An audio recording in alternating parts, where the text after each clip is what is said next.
All right. Welcome to our Survey Like a Pro webinar series. In this series of webinars, we're following data from the point of capture, going through collaborating between the field and the office to verify your data, running reports in Survey Manager and PCS, which we're going to talk about today, and ultimately exporting and sharing data with other systems. The last session in the series will be delivered at our users group presentation in Austin, Texas this October. In the third session, we'll cover SnapView and reporting in Survey Manager and a neat way to leverage Survey Manager to extract annual survey data from your close interval surveys. We'll send out a link to this recording in a few days so you can refer to it at any time or send it to a colleague who may have missed it. Be sure to register for the last session at our users group. Just head to our website, arworldwide.com, and you can get signed up. Remember, if you attend all 4 sessions, including the one at users group, we'll send you an American Innovations hat. For those of you I haven't met, I'm David Gaucher, Product Manager for PCS and Survey Manager. First, a little housekeeping. Please submit any questions you have during the webinar at any time using the questions panel, and we'll answer them at the end of the presentation. If we don't get to your question, I'll follow up directly with you via email. Quick recap of our first 2 webinars, which are on our YouTube channel in case you missed them. So be sure to go check out our YouTube channel and watch that. There's loads of content there for you guys across all our products. Lon Duke, seen here at his natural habitat, was my co-panelist for the first survey, where he went over pre-assessment items that will help you before doing a close interval survey. Things like knowing information about the pipeline, what the type of coating is, when it was installed, the soil condition, information about your current sources, if they're all rectifiers, galvanic anodes, any critical bonds you have, if the line is interruptible, any operational data you may have, such as construction history or historical data. All that's super valuable in prepping for your close interval survey so you're not caught off guard by things that you run into in the field.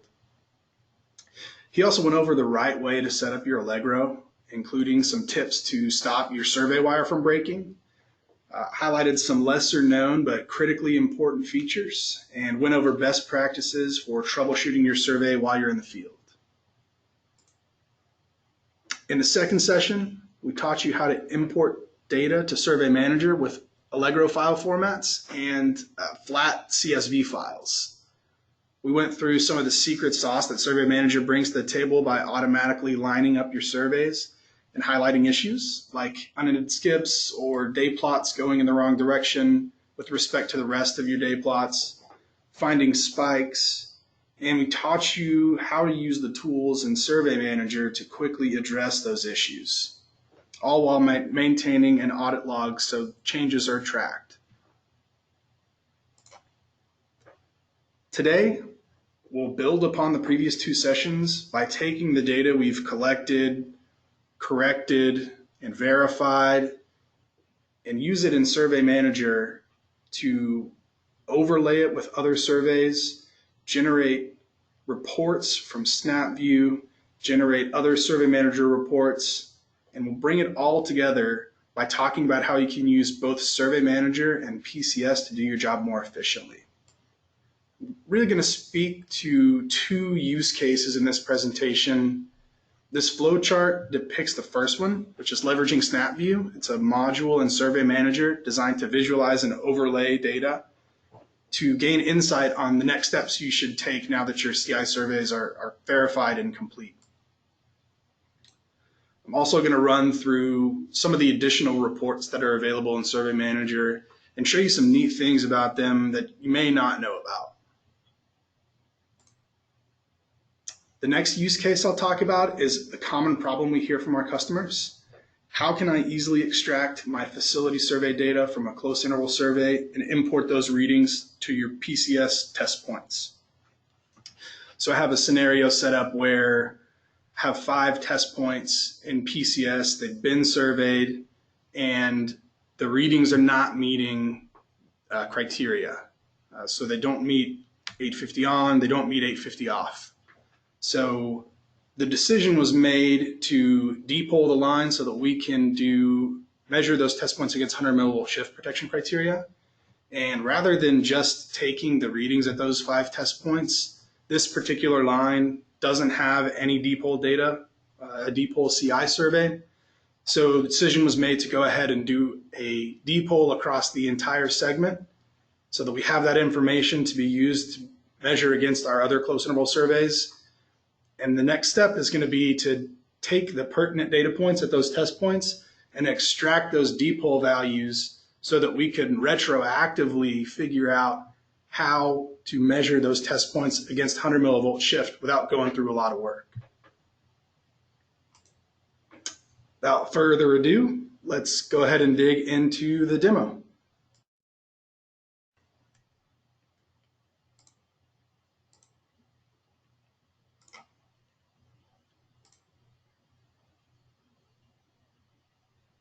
All right, so y'all can see Survey Manager here. For those of you that attended the other sessions, shouldn't be anything new to you. For those of you that are just joining us, welcome. Really happy you made it. What we're looking at is a close interval on-off survey that was performed. You can see the on-off readings here in the chart, and you can see as I'm moving my mouse over the chart, it's actually following where that point is on the map in the bottom right corner. So you can kind of see it crawling along that on-off survey. We went through a lot of this stuff already as far as what we're looking at, the different things you can use to figure out where you have problems in your surveys. So I won't get into that. Definitely check out our second webinar if you're interested in learning more. What I want to do today is take this data and send it to the SnapView module so that we can overlay that data with the depole survey that we did so that we could measure that against 100 millivolt shift and get a more holistic picture of the health of our pipeline. How you do that is you start by going to the sidebar in Survey Manager, which I had minimized there. All you do is you pick the survey that you want to send to SnapView. In this case, there's only one survey segment down here in the bottom left corner. If there were multiple, you would see above all of them, there would be an all survey segments selection, and you would just pick that guy, and that would take all of those surveys and group them up so that when you send them to SnapView, they all get sent. And super easy to do to send to SnapView. All you do is pick what you want to send, and then there's this icon in the top right corner of the table that will take that survey and send it to SnapView. So I would just click that guy and send it over. I actually already did that. I also did that for the depole survey that we have. So both of those surveys are already over in SnapView. I'm just going to come up to the module selector menu item and flip over to the SnapView module. So what we're looking at here is that same survey, that same on-off survey, and it's just moved over. The view is a little different because in SnapView you get to control if you want to look at the chart, the map, the table, or any of the three. So you can mix and match. However you want to see the data represented, you can see it that way. There's a different kind of sidebar structure to SnapView. You can kind of think of the sidebar and indirect survey that we were just at as your hierarchy. So you're using that to group these assets for operators, it's going to be stuff like by region or system. Geographically, typically is the way that we're seeing that. For survey companies, typically that's grouped by company. So you're doing work for a specific company and you're going to group all of the surveys for that company into a company folder there. SnapView is a little different because it's not like a final resting place for the data. It's really just a spot to come and play around, get insights, make sure that everything is lining up correctly across multiple surveys. And then from there, you're going to run reports and get that data out to someone else or store it for future use or safeguarding for the future. So the sidebar structure is a little different. We have some quick folders here. Recent entries would be anything that you've looked at in Survey Manager. There's just a folder there that lets you quickly navigate back to those most recent surveys that you've been modifying. You can create favorites real similar to the way that you can create favorites in the indirect survey module. So if you have a survey that you keep coming back to and you just want to have that in the same spot every time, definitely add it to a favorites folder. In the spirit of collaboration, which we talked about in the last one, we also have this shared with me section. So you could actually go in, do all your surveys, verify them, correct them, overlay them, and when everything is done and pretty, you can share that look of the overlaid survey with another Survey Manager user. So any of those snap views are saved in this shared with me folder. And then there's just a generic folder structure, which you can come in and customize. There's a bunch of levels below that, but I won't dig into it. When you first send a survey over to SnapView, it gets put in the staging folder, and that's just a way for you to know exactly where it's going to go every time. It's really consistent. From there, you would take that survey and move it into your favorites. You would assign it to a different folder that you had created. So that's kind of a little different from the way that we approach the sidebar on the indirect survey side, but definitely provides a lot of value because what you're doing is more temporary in nature, and so we wanted to provide a different folder structure, different way to approach the way that you organize those surveys. So you can see here that I have some snap views already saved, and what this means is I took my survey, I got it the way I wanted it to be, and I went ahead and saved that view. So I could always come back, I'll go ahead and reset my layout, and I could just come in and pick the view that I want to look at. Make a little more sense here in a second when we move over to the on, off, and depot. But what you're looking at here is it's not just the raw data. It takes into account all of the work that's been done in Survey Manager up to this point. So if you had corrected any spikes, if you had fixed any unedited skips, if you had gone through survey alignment, all of those changes are included when you move your survey over to SnapView. So I actually have two surveys. That same CI survey that we were looking at is here on the top left section. And then the depot that we took, because our test stations weren't meeting criteria, that's in the bottom section. And this is a great tool, a great way to look at your data before you even overlay it. So what you can do here is see that as you drag your mouse across either of the surveys, you can see that they're in alignment. If they weren't in alignment, you would want to go back to the indirect survey side and figure it out. Maybe the surveys are out of order, maybe they're going in the wrong direction, maybe there's some unended skips, maybe they didn't occur in the right spot and someone needs to go back out in the field and resurvey some sections of the line. If any of that happens, this tool can help you identify those types of problems before you're actually creating your report. So you don't have to create your report and look at it and see that it's wrong and then go back and fix something and try it again and again. We'll let you make all of the corrections beforehand, and then you have a really good indication of what your final report is going to look like. So now that I see that everything is in alignment, what I want to do is take my depot survey and overlay it on top of my on-off survey so that it makes one continuous graph with both plots.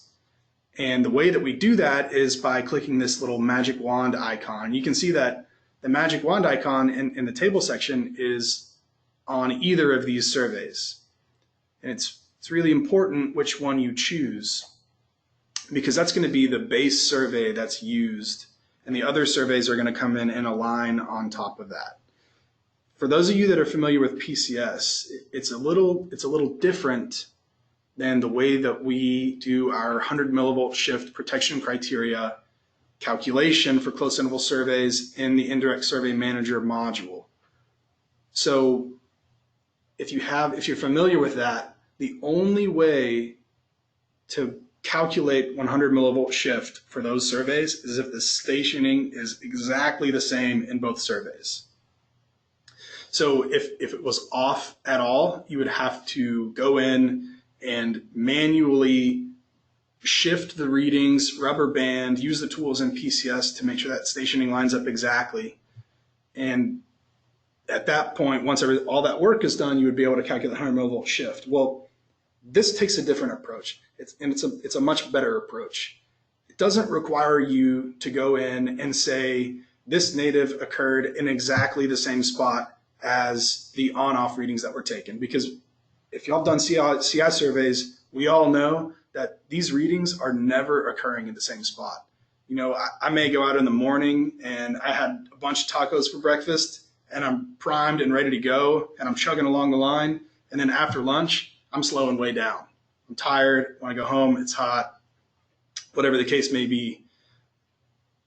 The next survey, maybe it's really nice out and I'm just having a great day and I make a lot of progress. Maybe my stride is longer. Maybe someone else is doing the survey and they have longer legs than me. So the readings are naturally going to occur in different spots. When you're done with the survey, the entire survey may start and end at the same spot, but there may be more readings in between, especially for people with shorter legs like me. So what we do is we use this buffer, and the buffer takes your base survey and essentially it's going to draw a circle around each individual point. And the circle has a configurable distance. In this case, the default is 60 feet. So it draws a 60-foot circle around that point and it finds the closest point on the other survey and matches it up. So you don't have to worry about if the stationing matches exactly, it can still find it based on latitude and longitude. That's one of the super valuable things about leveraging a map to do this analysis is that you get really accurate results because you know that the surveys are aligned, because we're really eliminating a lot of the human element. We're allowing our software to figure out the closest readings and give you the most accurate alignment possible. So from here, I would hit submit and it would go through and process every individual point and give us an overlay. I already did that, so I'm going to go ahead and just reset my SnapView layout and show you what the final product looks like. You can see I still have my top two, my on, my off, and now my dipole is here and it's all in alignment. It all looks super nice. So from here, I know that my survey is aligned. That's great. I could share it with someone else now that it's done. What we're going to do is run reports. And there's two reports specifically that I wanted to talk about. You have at the top right corner of the table, you have some icons. You can create an exceptions report with your dipole, so it'll calculate 100 millivolt shift for you. You can also create a PDF report that takes your chart, it takes your map, and it splits it into definable sections, or rather configurable sections. So I did 1,000-foot sections, and it shows my chart in 1,000-foot sections, and it shows that same 1,000 feet on a map. So you could imagine how long it would take if you weren't using a tool like this to plot everything and then cut your chart up into 1,000-foot sections, take a map, take that down into 1,000-foot sections, put them on the same sheet, and do that over and over and over again for, potentially hundreds of miles. This tool, this report specifically, saves a whole bunch of time there, and saving time in our world translates to dollars. So I actually already ran these reports. I do want to come in here and show you some of the options that we have for the PDF report, though, before I show you what the finished product looks like. So when I come into the tool that lets us configure what the report looks like, there's a bunch of options. I can include a header on every page. I can include a footer. With the footer, I can include logos. I could come in and include a cover page with my company logo, and I can punch in a bunch of information about the survey in general. So it's not just the chart, it's not just the map, it's not just that they're overlaid, it's all the other stuff about when it was done, who did it, what were the serial numbers of the field computers that they were using, what was the DVM serial number, when was it calibrated, what's the job number. all of that other information that isn't included in just the chart and the map can be included on these reports. There's a bunch of options in report pages as well, as far as a lot of them are preferences. If you want to show comments or not, where you want the map to be displayed, you want it in portrait or landscape, you can modify your intervals. So I set my footage intervals to 1,000 feet and so on. So let's take a look at what this report looks like once it's been run. I just called it overlay report here. And if we scroll up to the top, you can see I included a cover page with the American Innovations logo. I labeled the line we were using and the date, and then it just gets into the data. So these are 1,000-foot sections. You can see across the x-axis here on the bottom. It broke it into 1,000-foot sections. I can see my potential readings here on the left axis. And actually, this has a DCVG survey overlaid on it too. So my IR percentage, or my total IR, is on the right. So that's my right axis. And you can see here we're chopping the survey into 1,000-foot sections too on the map. So you can see exactly the readings that were taken and where they were taken. I also included a footer here that shows some of that information about the survey that's really valuable to maintain, especially when you're handing something off as a survey company to an operator and you need to show them that, hey, we're calibrating our DVMs. And I want to be very forthcoming about all the information so that there are no questions around if the readings are accurate or not. And you can see we have 13 pages, just page after page after page of all these surveys until the end.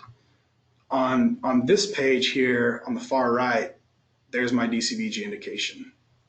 So you could actually take up to 3 surveys and overlay them on top of each other. The available survey types are going to be your on-off surveys, close interval, dipole, close interval surveys, and DCVG surveys. And it could be any permutation of those 3. I can have 3 on-offs. I can have an on-off, a dipole, and a DCVG like I do here. I could have 2 on-offs and a dipole. Whatever you need to, whatever problem you're trying to solve or whatever data you're trying to show, you can come in and mix and match those. So really what this tool is, this is a great report, but the way that you can apply this tool to save your company money is by corroborating your survey findings so that you're not digging up your pipe in the wrong spot. You could imagine what it would be like if all of these were aligned based on just station numbers, right? They're incrementing by 2.5 feet all the way to the end. You take multiple surveys, they're all incrementing by 2.5 feet, and then you have to manually align them. Well, if I'm not taking, my stride isn't exactly 2.5 feet every time, then likely where I see that I have I have problems in my survey, it's likely not going to be that precise spot where there are actually problems in the field. So because we're using GPS to plot where these points are, and we're using GPS to overlay them, it gets you a much better way to align your surveys and figure out where exactly you have problems. If this saved you on just one dig that stopped you from digging in the wrong spot, this software would essentially pay for itself. Super valuable from that alignment perspective. So this is what the finished report looks like. If y'all noticed, I'm just going to go back to Survey Manager. There's this problem here on the far right. So I have some readings that are not meeting criteria, and I want to export those readings so that I can figure out where exactly they are, go out in the field, maybe dig it up and figure out what's going on with the pipe right there, maybe figure out if there's some interference, but I need to know where that's happening in order to figure out how to troubleshoot. And so we have another report here called the CIS dipole exceptions report that will take that data and export it to a consumable format. So actually I already did that one too. It is the overlay exceptions report. And what it does is it takes a super high level look at where you have problems. So it's not just going to spit out every single row where you have problems, because there could be hundreds or potentially thousands. You would hope not, but there are cases where that happens. We're gonna take that data. Oh, it looks like, sorry, I think the audio dropped off there. Sorry about that, y'all, if I cut out. So we're going to take that data and we're going to aggregate it for you in a way that you can easily digest it and figure out where exactly you're running into problems. And we do that by showing you things like the starting latitude and longitude of your exception. And in this case, we're looking at ONs that are less negative than -850. So we show you the starting lat and long and the ending lat and long, so you can navigate exactly to the point where you have a section of your line that's not meeting criteria. We're also going to give you some information about the minimum reading, the maximum reading, and the measure. This measure is calculated based on GPS coordinates. We talked about that in the last session, so I won't dig into it. We also have the same exceptions, but for off readings. Similar kind of deal, starting lat, long, ending lat long, and general information, so you can navigate directly to those sites. Okay, that is a little bit about SnapView. I mentioned earlier that we have, excuse me, on-off surveys, depol surveys, and DCVG. So those are the three survey types that you can overlay in SnapView. What I really want to figure out is, what other surveys do you want to survey? What other survey types do you want to survey? And so I have a poll here that I'm going to throw up, so y'all should see something pop up on your screen. So I gave you 5 options. Do you want to be able to survey your annual and periodic surveys, so your test station data, and overlay that with your CIS and your DCVG surveys? And you can pick multiple here. So if multiple are important to you, go ahead and do that. Do you want to look at ACVG, indirect or smart pigs, ILI that's being run? I have 2 options for ACVG there. The second one should be ACCA. So ACVG or ACCA. And then the last one is just internal corrosion data. So would it be valuable for you to go in and show where you have inhibitor injectors, show where you're pulling samples, show where you have coupons, show where you have ER probes, all those types of information. I think all of these surveys are valuable to overlay to get you a really good idea of what's going on in your pipe and outside of your pipe. I just want to be able to focus on the things that are going to provide y'all with the most value today, so that y'all can start using SnapView and really improve the accuracy of your surveys and unlock some of the insights from your data that may be hard to find if you're just looking at it in a table. So it looks like half of you have voted. I'll give y'all just maybe 10 seconds to finish up. Right now, the front runners, they're tied. You have annual and periodic surveys and ACVG are both tied for the most, and then ILI is coming in third. After that is internal corrosion data. So this is super valuable information for me as a product manager, because big part of my job is connecting with y'all to figure out what problems you're running into, and then helping us design solutions in our software to make your lives easier, to save y'all money, to get your boss off your back because he wants to see what's due. And you need easy ways to do all these things, and really rely on your opinions and the things that you're running into to help us build the software in a way that's going to be meaningful for y'all. Another way that you can contribute outside of this poll is by going to our ideas website. That's ideas.aiworldwide.com. We have every product up there. You can go and input your ideas.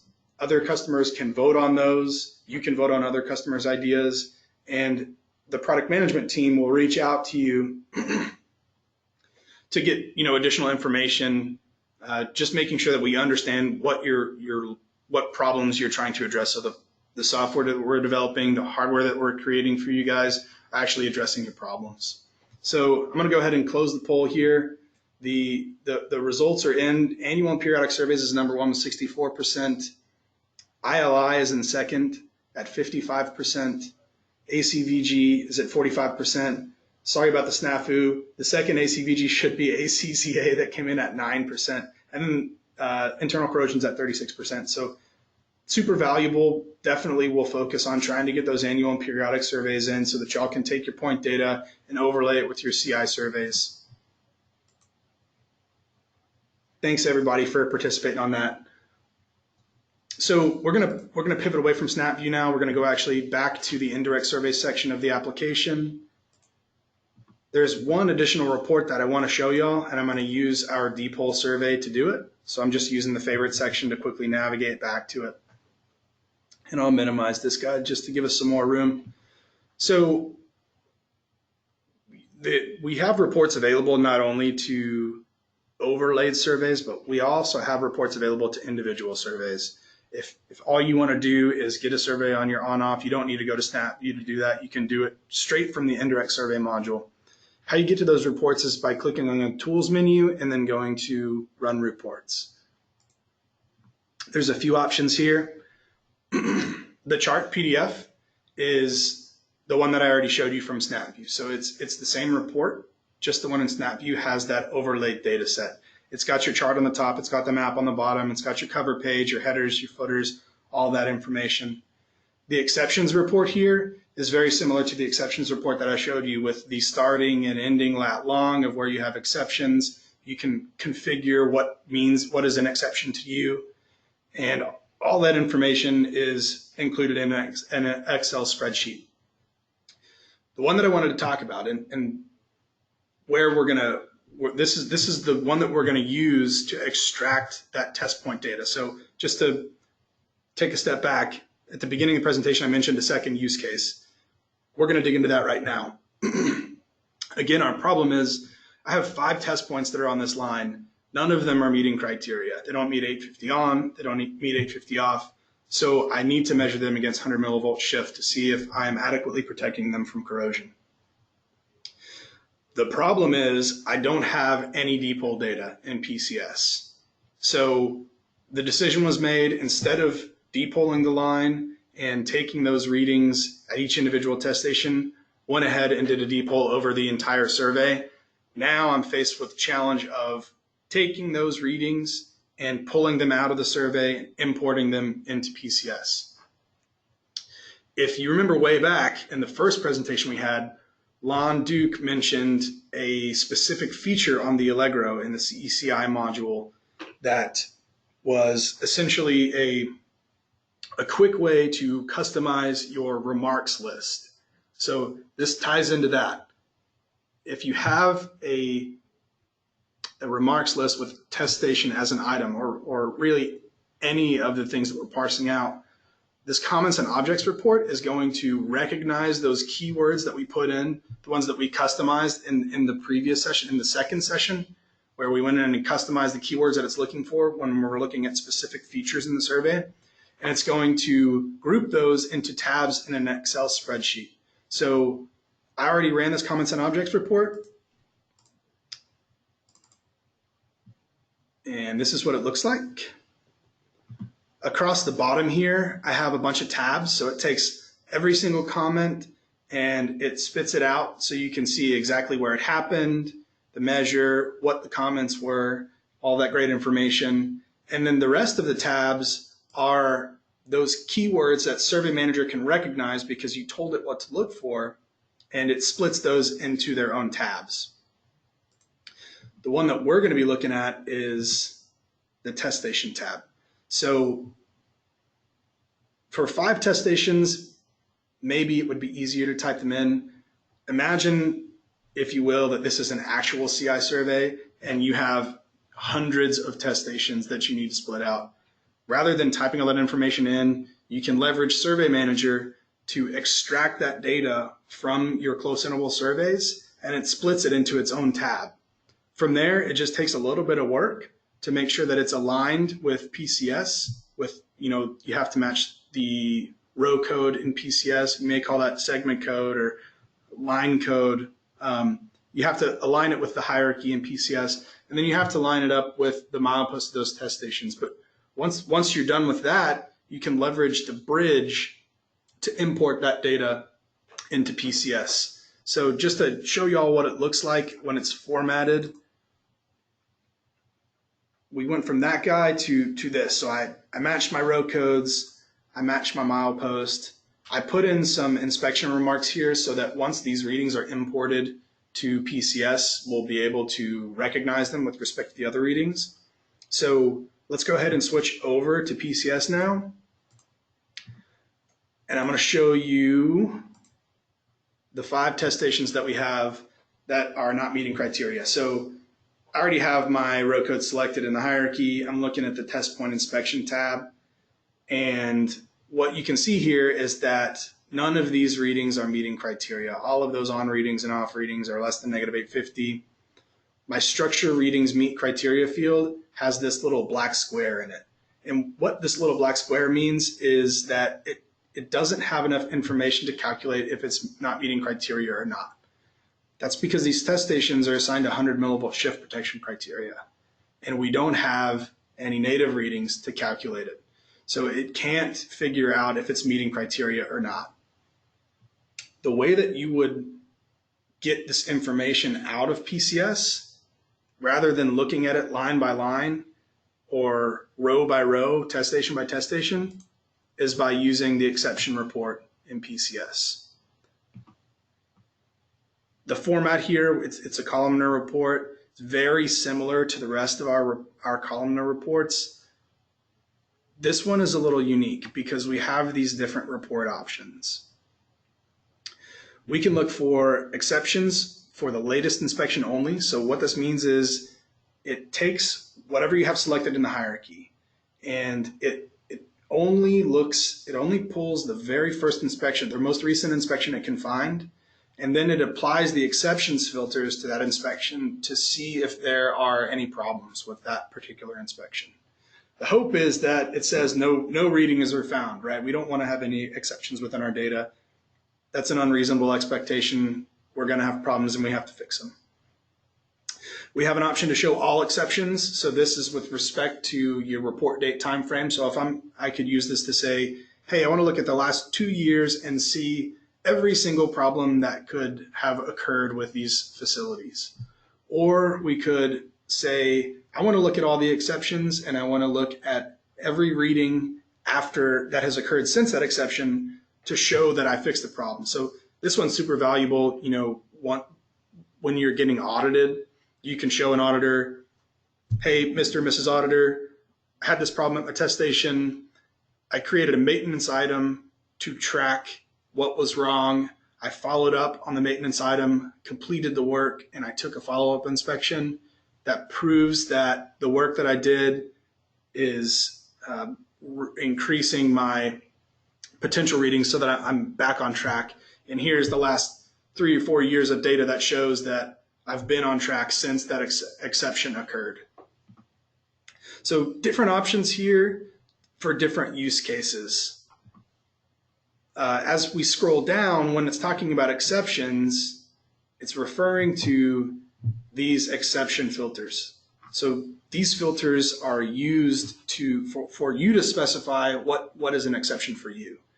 It's not all hard-coded. You have the capability to come in and customize what the problem is. For our purposes, I'm looking for where test stations are not meeting criteria or where the structure readings meet criteria field, that checkbox that had the black square, can't be calculated. But you could come in and say, hey, show me where I have shorted casings, show me where I have high AC readings, show me where I have days until delinquent less than 30 days. And you can do that, be as creative as possible, include your UDFs, so that the exception reports are showing you all of the things that you need to follow up on. I already ran this report. You would just click print to do it. You could also export the data to Excel if you wanted to look at it in Excel. But if we look at the print preview, we can see here that those 5 test stations are showing up on my report. And the reason they're not showing up is because structure readings meet criteria is missing. So we're grouping those exceptions into the problems themselves, and we're displaying them in a grouped fashion so that you can tackle them problem by problem by problem. So these were done in August, right? So this is the report that was run back then, probably through email notification. It's definitely the best way to deliver these reports, is leveraging email notification to spit out exception reports on an automated basis to anyone that needs to know about them. We're going to talk about email notification. We're going to talk more about customizing PCS reports, summary reports at users group. So definitely, if you're interested in learning more about how to set up email notification to automate a lot of this stuff, or using summary reports to aggregate these data sets and figure out what percentage of my facilities are not meeting criteria, definitely want to be sure to attend that session at users group.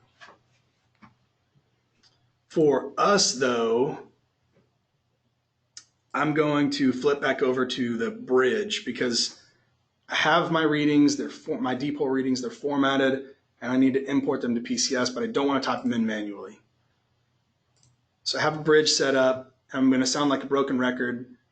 I don't have time to go through the entire bridge because it's a super powerful tool. What it does is it manages bulk imports and exports to PCS. Oh, gotta love a live demo, huh? Let's go over to the job service viewer. And here's my preview.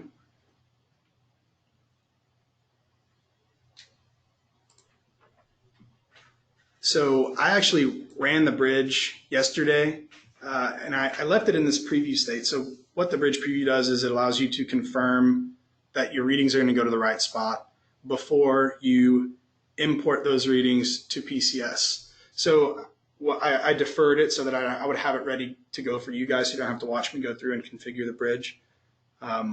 Be sure to check out our bridge session. Actually, that's the last presentation of this series, is using the bridge to import data and export the data. So that's kind of the logical flow, is we gathered it, we corrected it, we ran reports on it. Now I want to share it with other systems.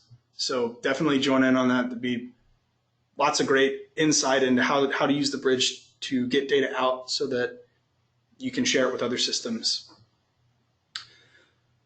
Okay, so we're just going to run this guy, and that's going to go ahead and import my readings. You can see it's running, and it should finish up here pretty quick. There it goes, and I will flip back to my data grid now that those readings are imported, and we'll go ahead and hit apply to look at the data grid, and we will see that at the bottom here I can see those depot readings that came from my close interval survey. And now the inspection that occurred last month, the one that indicated to us that we should go out and do a depot because we need to be measuring our stuff against 100 millivolt shift, those readings are meeting criteria. The reason they're meeting criteria is because of this effective native pipe to soil field. So there's a feature in PCS that we have for this specific use case where you go out, you do your annual survey, it's not meeting criteria, so the decision is made to get a depot reading.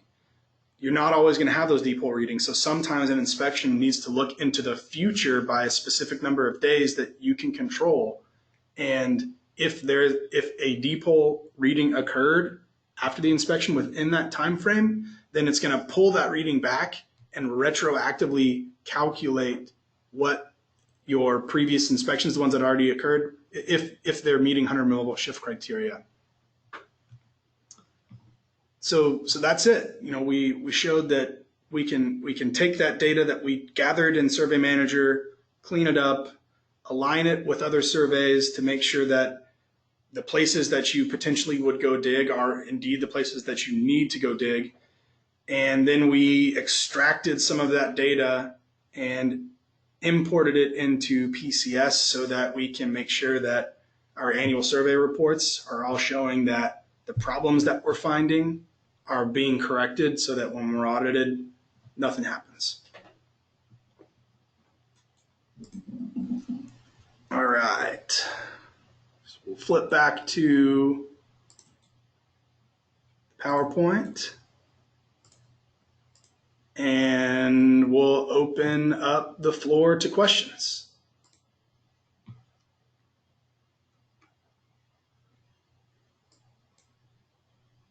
Looks like we already have a few. All right, from Jorge. Where can you see the comments that are typically done during a CI survey? For example, road crossings, test points, etc. So there's a few places that you can see this information. On the Allegro, you're going to capture that information, and you want to use that pick list or the list that Lon talked about to customize those keywords. When you take that data and import it into PCS, you're going to see that in a couple places. I'm going to actually flip back to Survey Manager to show y'all where that is. Just switch my screen.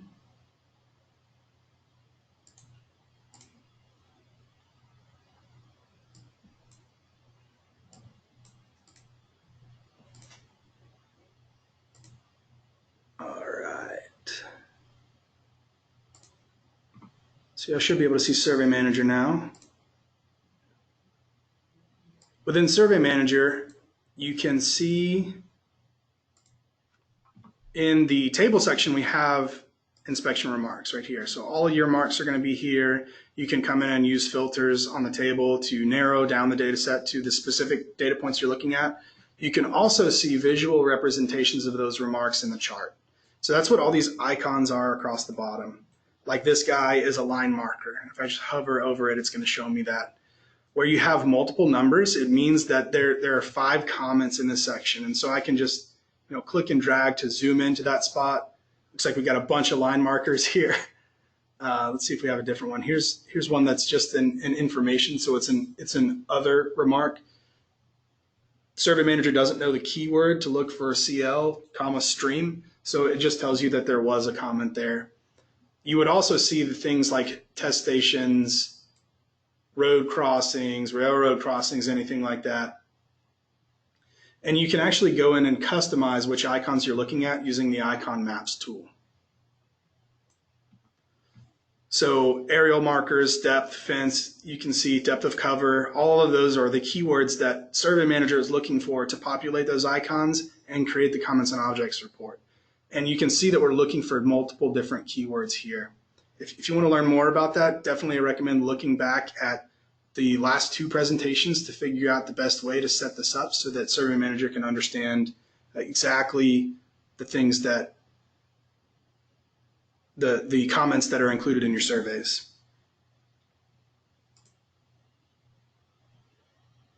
All right, Jorge, this is just a comment, would be nice if we can plot soil resistivity data. I totally agree. I almost put that into the poll that y'all took, but I decided against it because I think we can get that information to you in a different way. So stay tuned for that. I totally agree that there would be a lot of value in seeing soil resistivity and seeing how that affects the readings that you're gathering.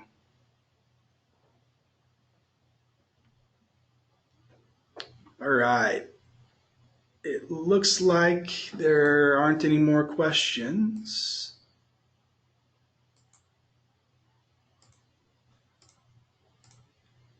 So we'll go ahead and close the webinar.